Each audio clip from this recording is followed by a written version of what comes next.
surcando los mares del planeta, viajando por mundos desconocidos, sumergiéndonos eones de años atrás en la historia.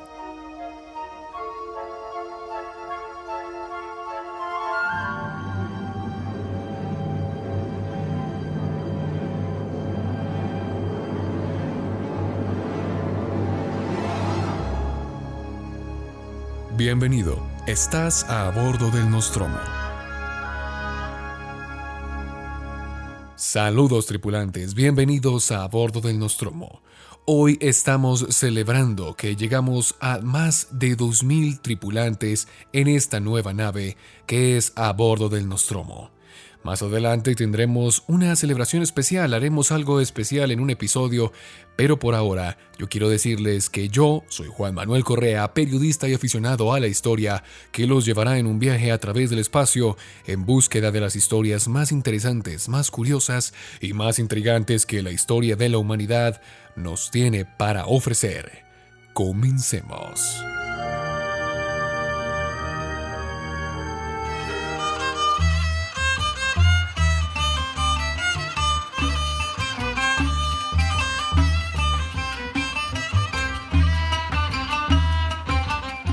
Hoy continuamos con nuestra serie en la búsqueda de entender a Oriente Medio y las diferentes culturas y pueblos que han gobernado la región.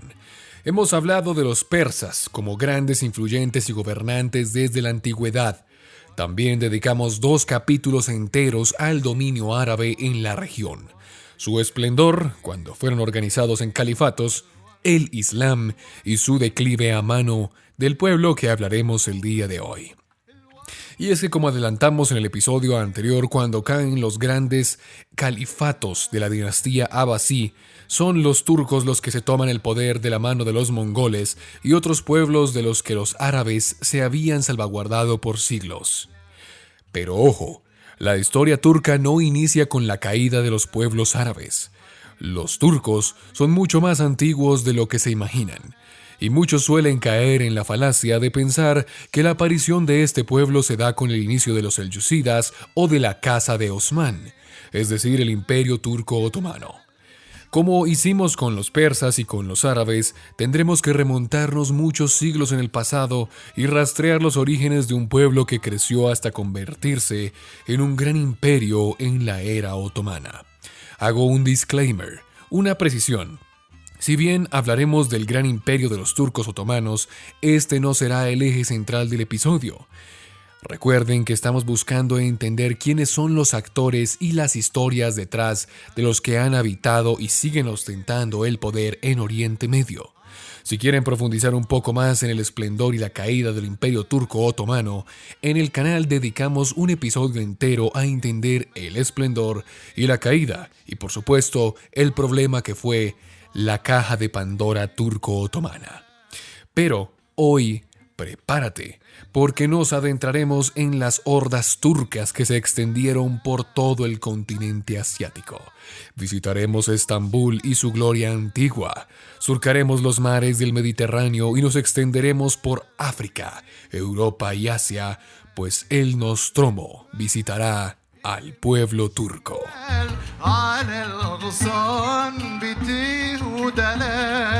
Como lo dije anteriormente, se suele atribuir el inicio del pueblo turco con la aparición del Gran Imperio o el surgimiento de los selyúcidas en la península de Anatolia.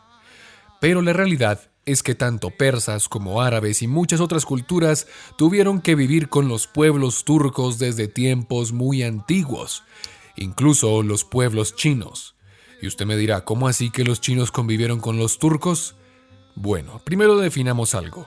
¿Qué es ser turco? Ser turco en la actualidad es pertenecer a la etnia que vive principalmente en lo que conocemos hoy como Turquía y, sobre todo, esto es muy importante, hablar la lengua turca.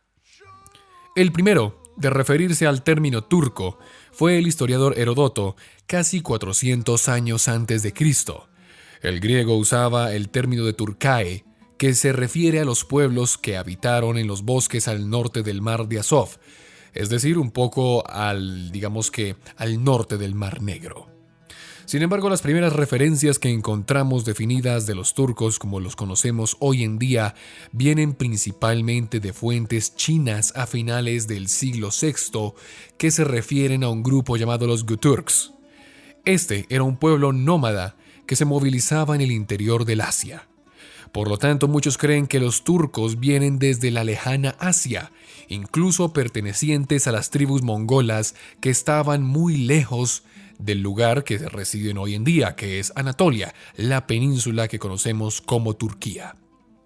Y este es un dato impresionante, porque si coges un mapa entre la actual Mongolia, al norte de China, y la actual Turquía hay mucha distancia. Entonces surge la pregunta, ¿cómo llegaron hasta allí los turcos? Sabemos que provienen de allí, del Asia Central, por los textos que se han preservado y hallazgos encontrados en las lejanías mongolas. Estos datan del siglo VI, que incluyen palabras turcas y otras de los pueblos asiáticos tradicionales. La religión de estos pueblos era el tengrismo, el cual rinde culto al dios del cielo Tengri. Pero al pasar de los siglos, estos pueblos nómadas empezaron a adoptar el maniqueísmo, el cristianismo nestoriano y el budismo. Estos pueblos comerciaban lana, cuero, alfombras y caballos por madera, seda, verduras y granos. Entre ellos habían grandes trabajadores del hierro, sobre todo en las montañas de Altai, cerca al actual Kazajstán, en donde habitaron más o menos durante el año 600. Los turcos antiguos se expandieron por Transoxania, es decir, Kazajstán, Turkmenistán, Uzbekistán y Afganistán, es decir, todos los stán que a usted se le ocurran. Se desconoce el por qué y el cuándo emigraron desde su posición inicial en Mongolia, pero lo cierto es que esto les permitió extenderse por la meseta iraní, desde la India, y algunos pueblos incluso llegaron a la península de Anatolia, es decir, la actual Turquía. Ahora, con el advenimiento del Islam en el siglo VII, los árabes tomaron de esclavos a los turcos y en su gran mayoría, los turcos, se convirtieron al Islam. Sin embargo, toda esta conversión no se hizo por medio de los propios árabes, sino de los persas que tenían un contacto más estrecho con los turcos. Recordemos que los persas también habían sido conquistados en su gran mayoría y se habían islamizado, habían aceptado el árabe como lengua y luego esta lengua se transformó al pahlaví. Durante el control de los califatos omeyas, de los cuales hablamos en el episodio anterior, la mayoría de turcos eran sirvientes domésticos o se encontraban en las periferias del dominio árabe para no molestar a los califas. Hubo una parte que se instaló en la península de Anatolia y otros en el actual Irán. Sin embargo, en la época de los califas abasíes, el número de turcos se incrementó y los árabes necesitaban de hombres para asegurar su imperio. Por esta razón, muchos turcos pasaron a ser parte de los ejércitos árabes al mando del califa y su sultán. Acuérdese que el sultán era el líder de los ejércitos. A su debido tiempo, estos altos cargos del ejército árabe fueron ocupados por turcos, lo cual le dio paso a unas dinastías que se mantuvieron y alcanzaron gran poder e influencia en el territorio desde la parte militar. Habían muchas, como les dije ya antes. No hablamos solamente de los turcos, sino de los pueblos de origen turco, y hay muchísimos pueblos de origen turco. Una de estas dinastías era la Selyúcida, la cual provenía de una tradición turco-persa y se situaba en los alrededores del mar Caspio por las estepas de Kazajstán. Estos se organizaron y empezaron a ingresar en líneas del imperio árabe. Recordemos que el califato abasí estaba sufriendo muchas rebeliones internas, las cuales estaban siendo difíciles de aplacar.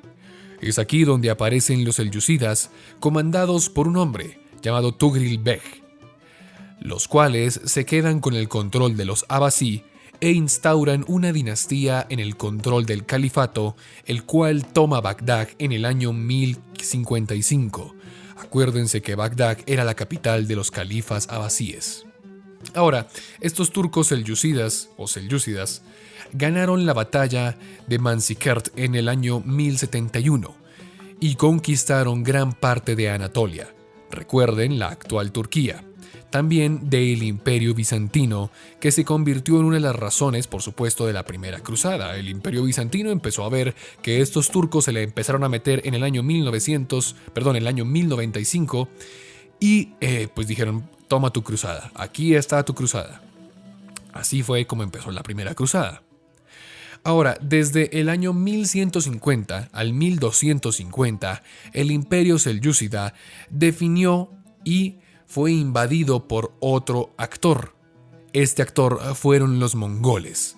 Alrededor del año 1260, los mongoles, los descendientes de Genghis Khan, dividieron Anatolia en varios emiratos.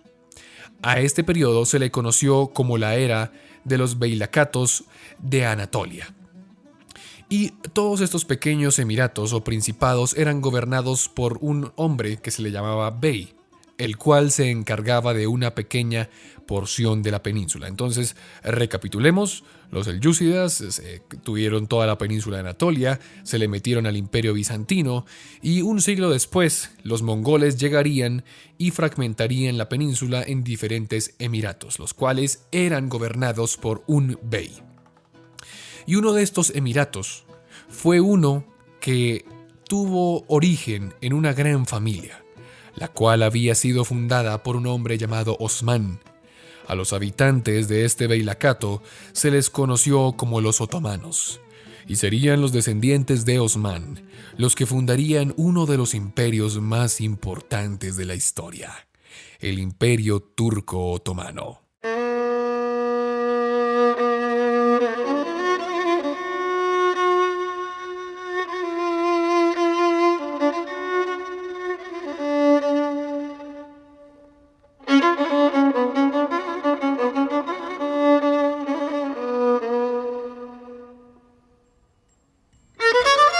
El fundador de esta dinastía, como lo dijimos antes, fue Osmán I, el cual se situó al norte de la península de Anatolia. Este tenía principal contacto con los bizantinos al otro lado del Bósforo. Acuérdese que el Bósforo es el estrecho entre la península de Anatolia en Turquía y lo que conocemos actualmente como los Balcanes europeos.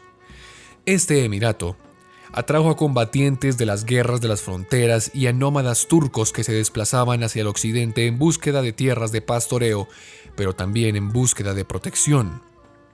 Fue así como el Emirato Otomano se convirtió en el centro del comercio de la península, incrementando la cantidad de riquezas en las arcas de Osmán y su familia. Las rutas comerciales partían desde la lejana Irán y terminaban en el Mediterráneo, siempre pasando por la península de Anatolia y por las rutas comerciales de los otomanos. A medida que aumentaban los recursos, también lo hacía la adquisición de armas y ejércitos que empezaron a adoptar nuevas técnicas de guerra combinadas con la que habían aprendido de los mongoles, solo que un poco más organizada y más veloz. Hacia finales del siglo XIV, las fuerzas habían cruzado los estrechos del Bósforo para internarse en Europa Oriental, en donde los otomanos se expandieron velozmente. Gracias al contacto con los pueblos europeos, estos nuevos turcos otomanos adquirieron nuevas fuentes de potencial humano. Los antiguos gobernantes de las áreas que conquistaban se incorporaban al ejército otomano, sobre todo aquellos que venían de los Balcanes. Gracias a este aumento en la fuerza, pudieron volver la vista hacia Oriente. Ya se habían expandido hacia Occidente y ahora miraban al Oriente, en dirección de una Anatolia fragmentada, en donde fueron derrotados por un gran mongol al cual se le llamó Tamerlán, que era otro conquistador que provenía de Oriente. El crecimiento otomano fue exponencial, y en 1453 absorbió lo que quedaba del Imperio Bizantino e hizo a Constantinopla, la capital del Imperio Bizantino, su nueva capital, y la llamó Estambul, lo que conocemos hoy como Estambul. Todo ese patrimonio, toda esa antigüedad cristiana que le habían dado los bizantinos, por ejemplo la famosa Catedral de Santa Sofía, pasó a ser algo diferente. Pasó a ser parte del control de los otomanos. Es decir, ahora no se llamaba Constantinopla, como Constantino el Grande, sino Estambul. Y eso fue por el lado de Occidente. Pero al oriente, la cosa estaba un poco más complicada. Los otomanos tuvieron que afrontar a otro grupo de orígenes muy inciertos, pero que se cree que también tiene raíces turcas, los safavíes. Hay quienes dicen que tiene raíces turcas, otros que es una mezcla entre kurdos y persas, pero bueno, es de origen cierto, pero se llamaban los safavíes. Ahora, la lucha entre estas dos entidades, safavíes y otomanos, por el control de las regiones fronterizas, se extendió a ciudades tan lejanas y a territorios tan lejanos como la actual Irak. Y en 1534, Bagdad, que había estado en control de los árabes, luego de los selyúcidas, luego de los safavíes, ahora era controlada por los otomanos. La perderían un siglo después, en el 1623, pero la volverían a recuperar unos años después, en el 38. Ya en 1516 y 1517, los otomanos ocuparon también los territorios de Siria, Egipto y Arabia. Su crecimiento fue exponencial, siendo una de las potencias más grandes en el Mediterráneo de aquella época. La otra era, por supuesto, una nueva estructura que surgió de los reinos de Castilla y Aragón, los españoles, contra los cuales los otomanos se disputaron por siglos el control del Mediterráneo y el norte de África. Ahora, no se debe olvidar que el Imperio Otomano fue una de las estructuras políticas imperiales más grandes que la región occidental pudo conocer luego de la caída del Imperio Romano y el árabe. Los turcos otomanos gobernaron Europa oriental, Asia occidental y la mayor parte del Magreb, el norte de África. Mantuvieron a las regiones unidas bajo un mismo relato histórico, un solo territorio en el cual habían griegos, serbios, búlgaros, rumanos, armenios, turcos y entre otros árabes, así como diferentes comunidades religiosas como el cristianismo, los musulmanes y los judíos. Es más, recuerden que el imperio fue tan grande que es la razón por la cual Cristóbal Colón y las demás coronas europeas buscaron rutas alternativas para llegar al Asia, porque los turcos eran tan implacables y tenían un tapón que dividía a Europa de Asia y no los dejarían pasar tan rápidamente. Ahora, no se nos debe olvidar tampoco que esta estructura otomana también estaba compuesta de diferentes actores. En la cabeza estaban aquellos de la casa de Osmán, es decir, los pertenecientes a la familia del fundador, Osmán I. No tenían una ley sucesoria rígida como la tenían, por ejemplo, los califas de la antigüedad, y no necesariamente el hijo del monarca debía reinar una vez éste muriese. Podía hacerlo cualquier otro miembro de la familia, siempre y cuando estuviesen todos de acuerdo. En la cabeza de la estructura otomana estaba entonces el sultán, quien era el monarca, era la especie de monarca de lo que había sido, por ejemplo, el califa anteriormente con los árabes. Pero debajo de él, en la cabeza del gobierno, lo controlaba una figura que se llamaba Sadr Isa'am, que era el alto funcionario y cuyo título era el de Gran Visir. Este ejercía el poder absoluto por debajo del monarca. Por debajo de este visir habían otros que controlaban el ejército, los gobiernos provinciales y las wilayas. Las wilayas eran las provincias otomanas, junto con otros funcionarios. Ahora, eso desde la parte de la cúpula política, pero el ejército también era muy importante para los otomanos, ya que esto fue lo que les dio una gran expansión por casi todo el mundo conocido. Ahora, respecto a al ejército, en una primera parte temprana del imperio, fue conformado por miembros turcos de las distintas familias y pueblos del imperio. Pero, debido a las vastas extensiones de tierra del imperio, había sido necesario aumentar la fuerza de la milicia. Por lo tanto, el sultán de turno junto con sus visires elegían un reclutamiento periódico de jóvenes de las aldeas cristianas de los Balcanes y los convertían al Islam. O bueno, mejor dicho, creo que el Islam no se impone, por así decirlo, pero de todas formas sí se les impartía la ley islámica.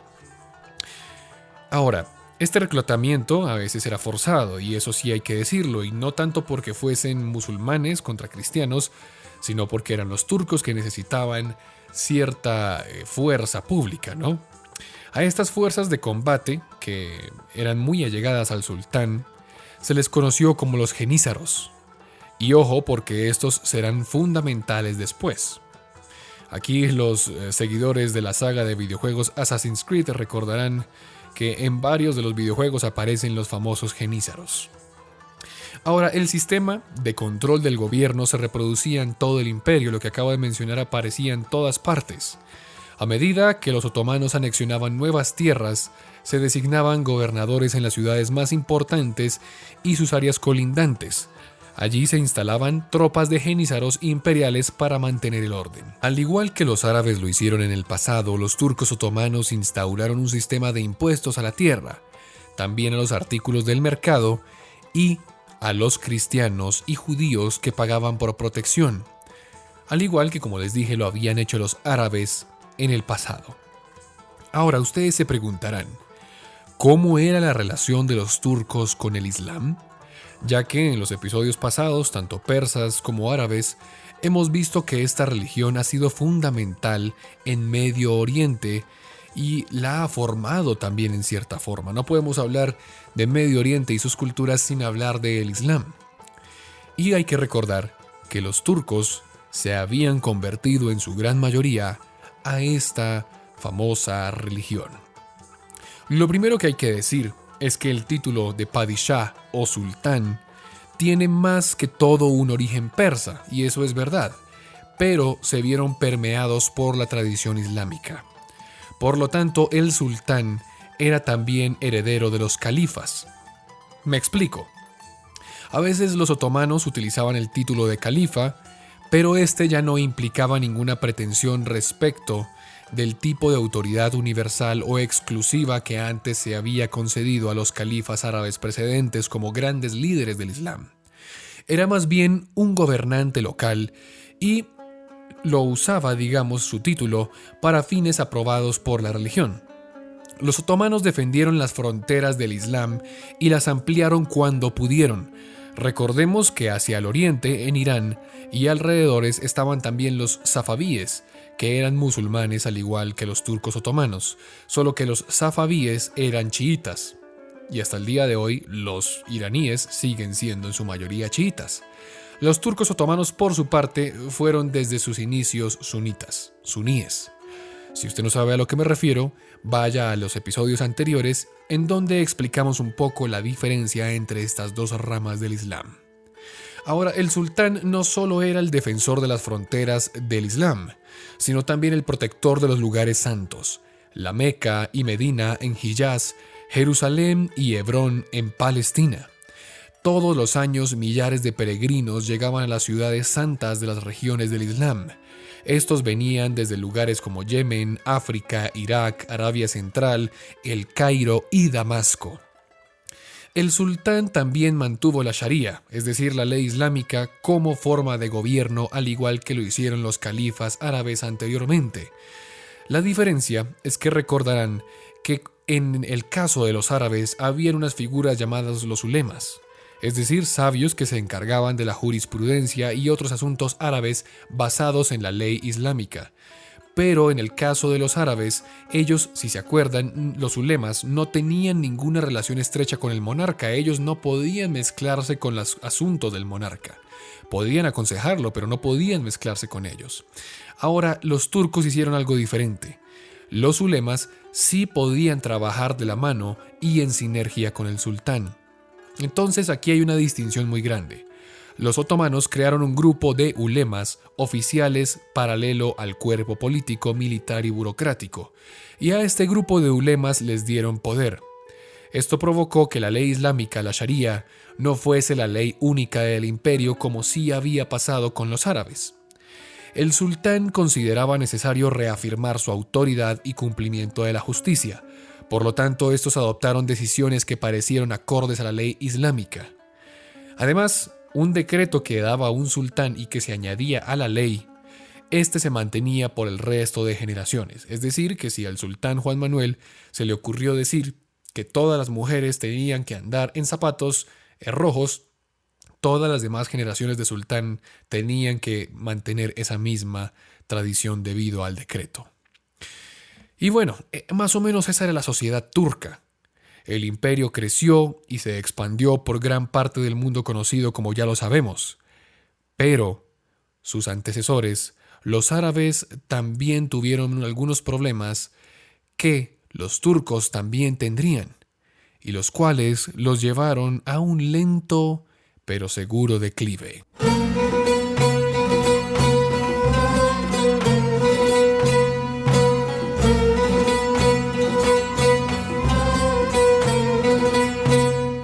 Quiero recordarles nuevamente que hay un episodio entero en el canal que les dejaré aquí arriba en las anotaciones que habla acerca de la caída del Imperio Turco Otomano. Se llama la Caja de Pandora Turco-Otomana.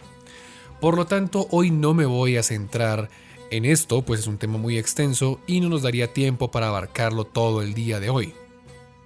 Pero sí voy a retomar algunas cosas que dije en aquel episodio para entender mejor cómo fue la caída de este gran imperio turco-otomano. ¿Por qué es importante? Bueno, porque fue la estructura turca más importante de toda la historia y hay que saber cómo se desmoronó. Dijimos que el imperio se había expandido por casi todo el mundo conocido. A mediados del siglo XVII, las guerras del Imperio Turco Otomano contra Austria, Polonia y Serbia cambiaron de signo, se convirtieron en derrotas y supusieron una importante sangría en las riquezas del imperio que basaba prácticamente parte de su economía en los saqueos y botines que iba consiguiendo. Pero cuando las derrotas llegaron, pues esto se acabó, ¿no? Ahora, con el objetivo de incrementar el tesoro, los sultanes y ministros dejaron de adjudicar los cargos a los más cualificados para que los vendieran al mejor postor. Entonces el mejor postor, la corrupción, se apoderó de las altas esferas del Imperio Turco Otomano. La corrupción, digamos que llevada también con un poco de nepotismo. Y esto minó la administración. Y lo que sucede cuando hay corrupción y nepotismo, lo sabemos muy bien los latinoamericanos, es que la administración queda en manos de gestores ineptos cuya única herramienta siempre es subir de manera indiscriminada los impuestos. Aquí en Latinoamérica sabemos muy bien a qué se refieren cuando hablamos de esto, ¿no? La situación general de la población también empeoró. Mientras el imperio aumentaba demográficamente, la agricultura y la ganadería iban mermando. ¿Por qué? Bueno, por lo mismo, porque habían tantos grandes altos impuestos a los terratenientes y a sus empleados que se volvía insostenible poder mantener una economía a base de agricultura y ganadería. Ahora, ante este declive, se intentaron hacer algunas reformas que le dieran como un último aire al imperio.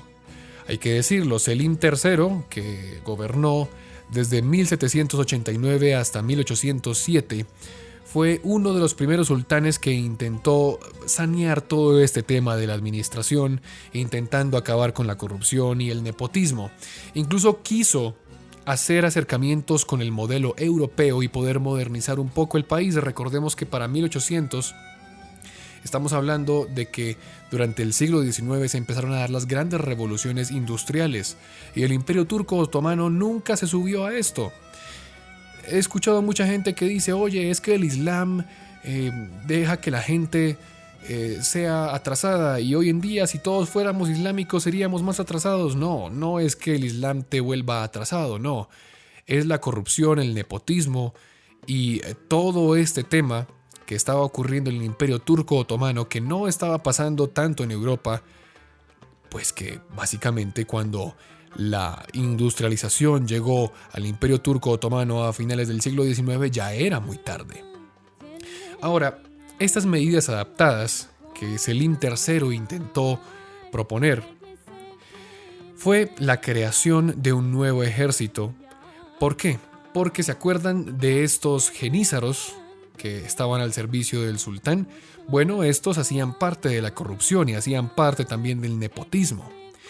Y estos mismos genízaros acabaron con la vida de grandes sultanes, incluyendo Selim III, entonces tenemos un problema muy grande, y es que la cúpula militar de los jenízaros era también quien controlaba, quien ponía y quitaba sultanes en cierta forma. El sucesor de Selim III, Mahmud II, que reinó desde 1808 hasta 1839, prosiguió sin embargo con una labor reformista. Se creó un nuevo ejército, se establecieron los primeros servicios públicos y comenzaron una descentralización administrativa. Ya el sultán no tenía tanto poder y se empezaron a ejercer un poco más estos aspectos burocráticos que se estaban copiando de Europa. Y algo que hizo Mahmud fue que, persiguió a los jenízaros y los ejecutó. Y esta eliminación reforzó el poder interno del sultán. Pero hay un problema. Como les dije, los jenízaros eran grandes soldados y eran muy respetados, grandes líderes de la cúpula militar del Imperio Turco Otomano. Y esto no le gustó a todos los militares, ¿no? Y cuando le quitas tus mejores hombres al ejército, pues las cosas van a empezar a cambiar en el panorama bélico. Cuando tienes muy buenos soldados como los jenízaros, no puedes confiar en ellos y los eliminas, pues no esperes que te vaya muy bien en la batalla, ¿no? Ya lo diremos por qué. Ahora, durante el resto del siglo XIX, los turco-otomanos, en medio de su atraso industrial y digamos que comparándose con las grandes potencias europeas que estaban teniendo una revolución armamentista e industrial muy grande, los otomanos tuvieron la maravillosa idea de meterse en cuanta confrontación se les ocurriese.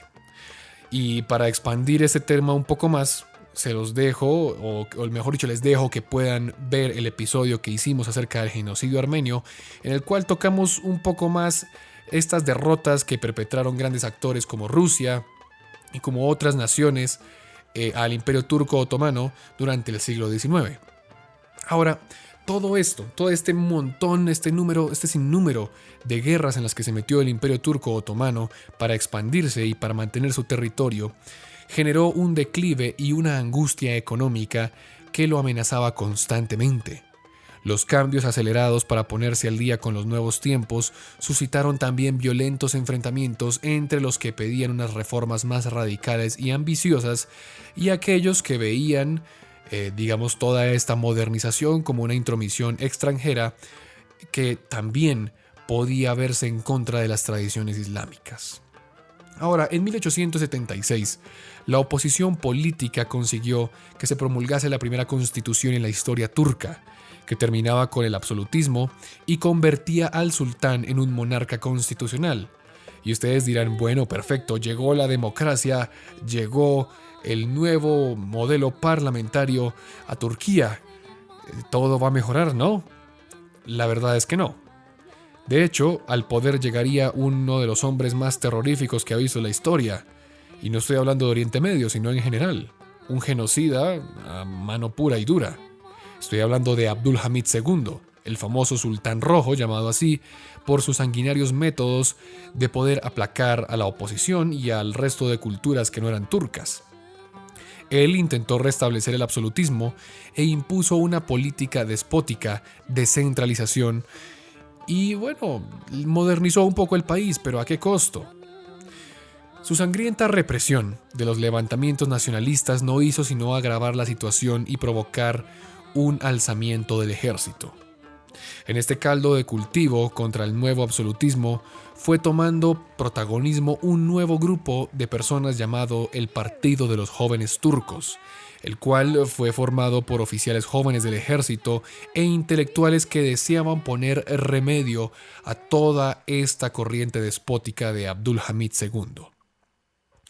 Si quieren, ahondar un poco más en lo que fue el movimiento de los jóvenes turcos y el proceso por el cual tumbaron a Abdul Hamid II, pueden revisar nuevamente el episodio que hicimos acerca del genocidio armenio. En julio de 1908, ya entrando en el siglo XX, este movimiento de los jóvenes turcos impulsa la llamada Revolución de la Joven Turquía, que fuerza la dimisión del sultán y restablece la constitución para su sucesor, Mehmed V. Mehmed II fue uno mucho anterior. Pero Mehmed V, que fue puesto por los jóvenes turcos, sería algo más que todo como simbólico, no tenía un poder real, y el verdadero poder lo tenían los jóvenes turcos en un nuevo parlamento que habían creado. Mientras, a lo largo de 1912 y 1913, mientras los jóvenes turcos intentaban consolidar un nuevo imperio turco-otomano, los territorios de los Balcanes se volvieron casi que imposibles de controlar.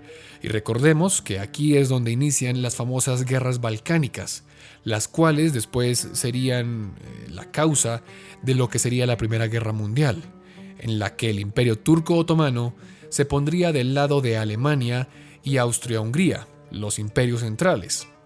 Ahora, en medio de la guerra, en 1915, se produce una matanza de los súbditos armenios que son acusados de apoyar a Rusia, un tema, como les digo, del cual ya hemos hablado en el canal y se los dejo aquí en las anotaciones. En la Conferencia de París de 1918 y en el Tratado de Versalles de 1919, luego de que las potencias centrales perdieran la Gran Guerra, la Primera Guerra Mundial, Gran Bretaña y Francia se reparten los dominios del antiguo Imperio Turco-Otomano. Rusia no participa de este reparto porque acuérdense que los rusos están muy ocupados con una revolución interna en el 18. Moscú, en medio de todo esto, dice, bueno, ustedes no me van a dar una parte del pastel, listo, pues los voy a echar al agua. Y Moscú hace público un acuerdo secreto que tenía Londres y París llamado Sykes-Picot, que se había firmado ya con anterioridad en 1916, en el cual Francia y París, o mejor dicho, Francia, y Londres, que estamos hablando de Inglaterra, se repartirían Medio Oriente como se les diese la gana. Y no les importaba qué era lo que estaba pasando en la región, cuántos pueblos había dentro del Imperio Turco Otomano, no les importó nada. Lo que ellos querían era apoderarse de Oriente Próximo. ¿Por qué razón? Bueno, los yacimientos de petróleo, lo cual hasta el día de hoy sigue siendo un motivo de disputa entre las grandes potencias. Ahora, ya lo he dicho varias veces, para comprender esta inestabilidad de Medio Oriente, de la que estoy hablando, después de que cayera el Imperio Turco Otomano, en las sugerencias que dejo aquí arriba, voy a poner un episodio que se llama La Caja de Pandora Turco-Otomana, en la cual tocamos un poco más a profundidad el proceso en el cual cae el Imperio Turco-Otomano y las consecuencias que ha traído para Medio Oriente durante este siglo que viene y que seguimos viviendo el día de hoy. Mientras tanto, continuemos con el relato de los turcos.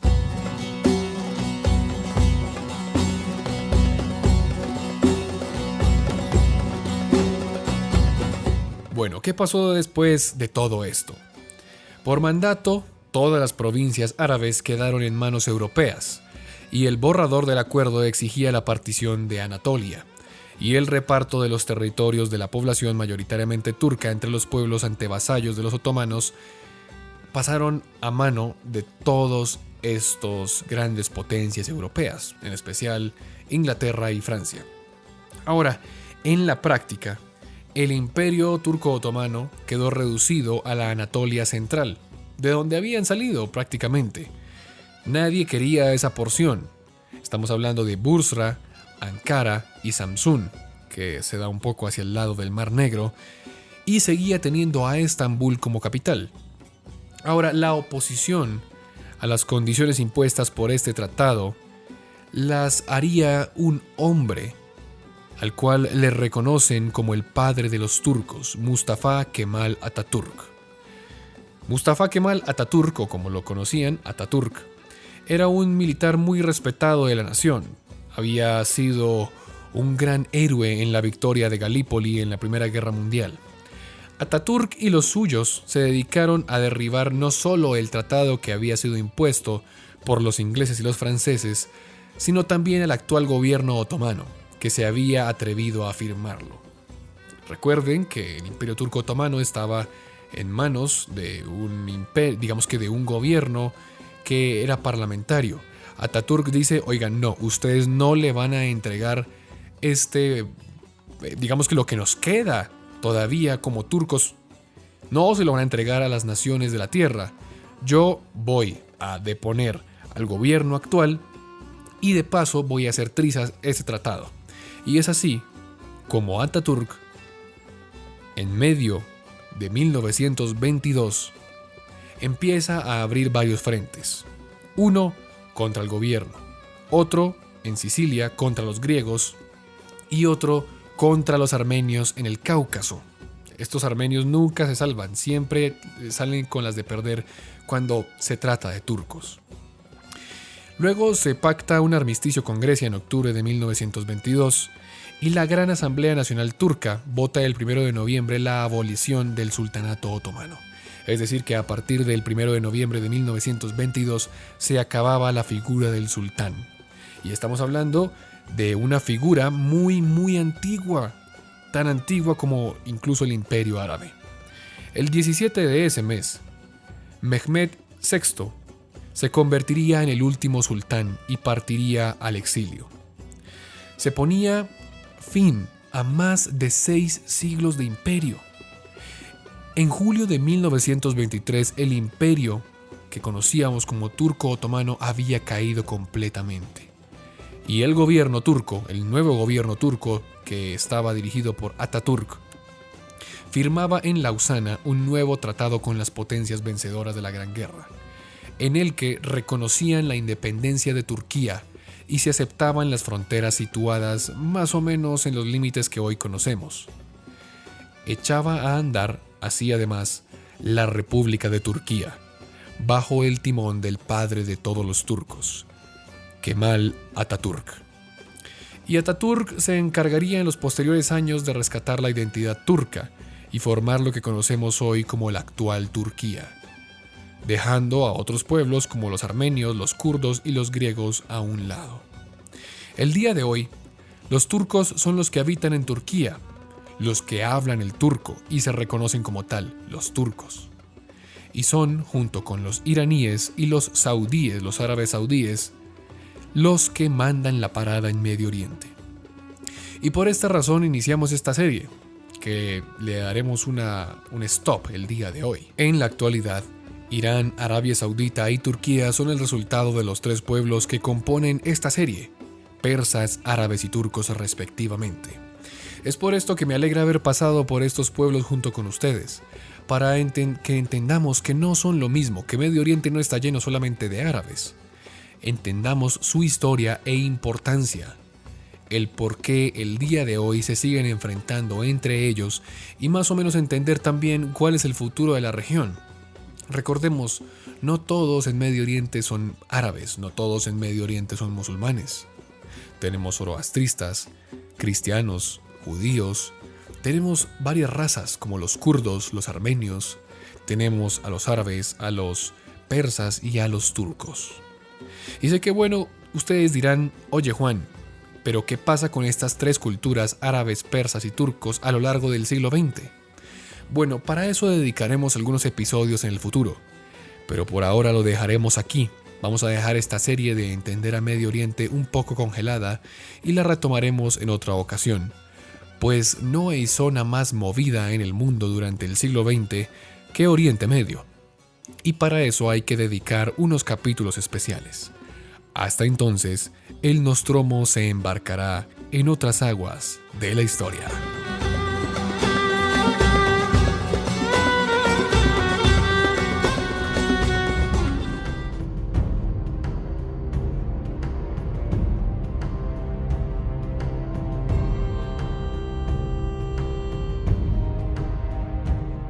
Y así concluimos el episodio del día de hoy. Nuevamente quiero agradecerles a todos ustedes por el apoyo que ha recibido el canal últimamente. Ya sobrepasamos la barrera de los 2000 suscriptores y como dije al inicio del programa, esperen porque la celebración va a ser algo muy grande también. También les recomiendo que nos sigan en nuestras redes sociales. En Facebook aparecemos como A Bordo del Nostromo y en Instagram como @nostromocast. Ahora quiero leer un poco los comentarios que nos hicieron en el episodio anterior. Si ustedes quieren aparecer en los comentarios del próximo episodio y que los nombremos, escríbanos, aporten también. Si eres nuevo en el canal, siempre trato de leer sus comentarios. y poder discutir un poco, porque el Nostromo no soy solamente yo. La tripulación de el Nostromo somos todos nosotros. Ahora Jafet Nute dice: wow, nunca había investigado más de los pueblos de Medio Oriente. Realmente es muy interesante. Sigue así. Jafet Nute y todos ustedes me dirán cuándo quieren que retomemos esta aclamada serie de entender a Medio Oriente. Ahora Jesús Olivas dice: me he preguntado, ¿por qué el Islam permite que un hombre se pueda casar con 4 mujeres? Tengo entendido que Mahoma se casó con otras mujeres porque necesitaba un heredero varón, para que así pudiese dirigir el Islam cuando éste muriese, y con su primera esposa no tuvo porque ese se casó con otras mujeres, que por cierto su segunda esposa era menor de edad. Creo que te refieres a Fátima. A Mahoma lo entiendo de cierta manera. De hecho, de Abraham tuvo otras esposas, y eso que fue fundador de las 3 religiones más importantes. Pero aún así, no puedo entender por qué el Islam permite, aparte de que los sultanes, puestos que ellos eran los que manden, y podían tener amantes y concubinas si ellos querían. Lo que él no puede entender es que una persona tenga más de una esposa. Nunca ha entendido eso. Y ojo, yo no desprecio a la religión musulmán, yo lo respeto igual que cualquier religión, solo me pregunto por qué el Islam permite la poligamia. Bueno, recordemos que el Islam tiene varios pilares. Y uno de esos pilares es que Mahoma es el profeta de Alá. ¿Sí? Acuérdense, Alá es Dios y Mahoma o Mohammed es su profeta. Y el Islam basa su forma de entender e interpretar el mundo por medio del Corán, pero también del Hadís. Y los hadices son, digamos que, los consejos del profeta. Y el Islam, los musulmanes, siguen la Sunna, que es la forma en la que vivió el profeta. Y por lo tanto, por mucho tiempo, la poligamia fue permitida porque así lo había hecho el profeta Mohammed. Ahora ya hoy en día es muy poco común que esto suceda. De hecho, no conozco musulmanes que tengan más de una esposa. La razón la tengo para el próximo episodio porque no la conozco del todo, pero es una muy buena pregunta. Ahora, Jesús Olivas, acuérdate que esto es otra cultura, es otra tradición. Estamos muy acostumbrados a la tradición hebrea, a la tradición judio-cristiana, y está bien, pero pues no podemos tampoco juzgar lo que las otras culturas ven como normal. Ahora, es verdad, Abraham tuvo 2 esposas, acuérdense, Agar, que no era como tal su esposa, sino su amante, y Sara, y esto es verdad. ¿Por qué eso pasaba antes y no ahora? Bueno, eso es una gran incógnita. La caverna del Coso dice: no puedo creer que esto no lo muestran los libros de historia universal. Yo me preguntaba qué le había pasado a los califatos después de la Reconquista. Esto muestra que la historia no es cíclica, es reiniciativa. Pero ahora la pregunta importante: ¿la humanidad volverá a la edad prehispánica y los que vivían en otros planetas serán nuestros nuevos dioses? ¿O nacerá otra humanidad si nosotros dejamos de existir o irnos a esta dimensión? Un poco profundo lo que dice la caverna del Coso. Postdata, espero que podamos volver a ver el directo sin problemas como pasó ayer. Bueno, el directo al que se refiere la caverna del Coso es el directo que inició mi amiga Mafe Rojas en el canal Jueves por la Noche con Rafael Peraza del Baúl de los Conocimientos Inútiles. Si ustedes se lo perdieron, lo hicieron el día de ayer, es decir, miércoles 16 de septiembre. Y bueno, ya para terminar, solo quiero dar las gracias a todas las personas nuevas que han llegado al canal, a aquellos que se mantuvieron en la tripulación desde el inicio y que hoy en día hacen parte de todo esto. Gracias por subirse el día de hoy al Nostromo y gracias a todos los que han llegado y los que vendrán en el futuro. Yo por ahora me despido, les recuerdo que este domingo tenemos Historia del Abismo, con un tema bastante interesante.